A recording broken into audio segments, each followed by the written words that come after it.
নমস্কার, দ্য রিপোর্টে আপনাদের স্বাগত। দীপাবলি একেবারে দোরগোড়ায়। আর কয়েক মুহূর্ত পরেই আলোর উৎসবে মেতে উঠবে গোটা দেশ। আর দীপাবলির প্রাক্কালে আজ আপনাদের বলবো এক ভয়ঙ্কর সুন্দর মা কালীর কথা। দক্ষিণ ২৪ পরগনা জেলার মন্দির বাজার বিধানসভার অন্তর্গত দক্ষিণ বিষ্ণুপুরের শ্মশান। কালী পুজোর রাতে আজও সেখানে গেলে নাকি এক গা ছমছমে পরিবেশকে বিলক্ষণ বোধ করা যায়। স্থানীয়দের অন্তত তেমনটাই দাবি। আর সেখানেই ৩৫০ বছর ধরে পূজিতা হয়ে আসছেন করুণাময়ী কালী। কৃষ্ণবর্ণা মায়ের মাথায় সুসজ্জিত মুকুট, হাতে খড়গ, চোখ দুটো যেন জীবন্ত। আর মাতৃমূর্তির পেছনেই রয়েছে ১০৮টি নরমুণ্ড। স্থানীয়দের কাছে এই করুণাময়ী কালী শ্মশান কালী নামেই খ্যাত। ফণীভূষণ চক্রবর্তীর বংশধরেরাই মূলত মায়ের পুজোর দায়িত্বে থাকেন। আর বলাই বাহুল্য, মা শ্মশান কালীর মন্দিরের পরতে পরতে ইতিহাসের ইতিউতি আনাগোনা। কথিত আছে আনুমানিক ৫০০ বছর আগে বিষ্ণুপুরের এই শ্মশান লাগোয়া জঙ্গলে বছরে একবার কালী বন্দনা করতেন ফণীভূষণ বাবুর পূর্বপুরুষ। তবে পরবর্তীতে স্বপ্নাদেশ পেয়ে গড়ে তোলা হয় বর্তমান মন্দিরটি। শুরু হয় মায়ের নিত্য পূজা। কালী পুজোর দিন প্রত্যাশিতভাবেই মায়ের পুজোতে থাকে বিশেষ আয়োজন।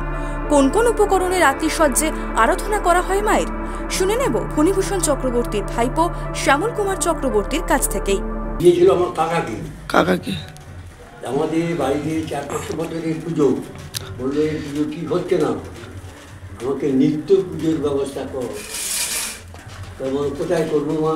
বললো কেন, শ্মশানে কর, ওটা গঙ্গার তীর, মহাতীর্থ স্থান, ওখানে কর। মায়ের পুজো হয় ফলমূল মিষ্টি, তারপর মায়ের শোল মাছ আছে, পোড়া শোল মাছ, মাংস, নানা রকম উপসাদ দিয়ে মায়ের পুজো হয়। এই মন্দিরের বয়স প্রায় ৩৫০ বছর। পূর্বরীতি অনুযায়ী তান্ত্রিক মতেই পূজিতা হন দেবী। শ্মশান কালী মায়ের মন্দির প্রতিষ্ঠার সময়তেই ১০৮টি নরমুণ্ড উৎসর্গ করা হয় তাকে। আজও মায়ের পেছনে সজ্জিত সেই নরমুণ্ড ইতিহাসের সাক্ষী হয়ে রয়েছে। কালী পুজো উপলক্ষে প্রতি বছরই অগণিত ভক্তদের ঢল নামে করুণাময়ী কালী মায়ের মন্দিরে। সকাল থেকে রাত পর্যন্ত সাজো সাজো রব থাকে মন্দির চত্বরে। কালী পুজোর দিন তো ভোরবেলা থেকে পুজোর প্রস্তুতি শুরু হয়ে যায়। প্রচুর লোকজন সমাগম হয়, কলকাতা থেকে, বর্ধমান থেকে বা এদিকে সাইড থেকে প্রচুর লোক আসে। এবং তাদের খিচুড়ি খাওয়ানো হয়, তাদের ভোগ বিতরণের কাজ চলে, মানে সকাল থেকেই শুরু হয়, সারা রাত ব্যাপী পুজো হয়। সকালে ভোগ খাওয়ানো, রাতের ভোগ খাওয়ানো, সমস্ত রকমের আয়োজন হয়।